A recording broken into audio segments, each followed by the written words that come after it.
العودة اللي بعدها أبعدها ببر الأمان. وصلت يا جماعة الحذر من فريق جمبو. أذكركم فقط أن من أصل 24 هدف ينجح من خلالها في الدور الثاني من تسجيل أهدافه.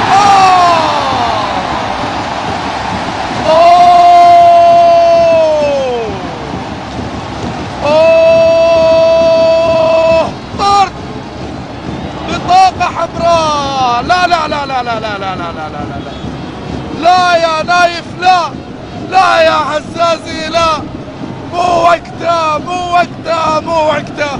في الدقيقة 11 بطاقة حمراء. العميد مطالب بهدفين.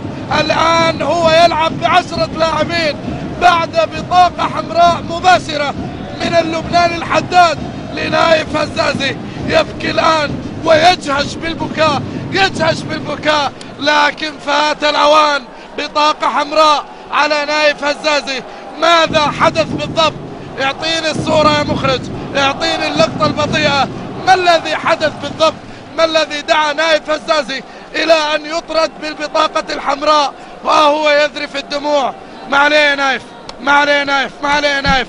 هاي كرة قدم، وهذه ظروف كرة قدم، وفي كرة القدم يحدث فيها كل شيء حقيقة. فيها البطاقات الحمراء، فيها الفرح والحزن، فيها السعادة والندامة.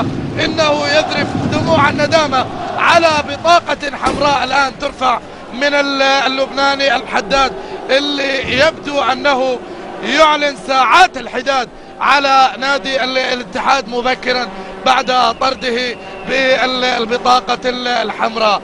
ما الذي حدث؟ يعني مخرج المباراة حتى الآن الكوري ما أعطانا عرض بطيء للصورة. هنا عندنا أيضا بطاقة صفراء على قائد الفريق شو سونغ. أيوة هذه إعادة.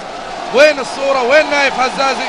نايف هزازي هناك أمام حكم المباراة، وأمامنا بطاقة حمراء مباشرة من شو سونغ وان. والله ناوينا، هم ناوينا من مباراة الذهاب بعد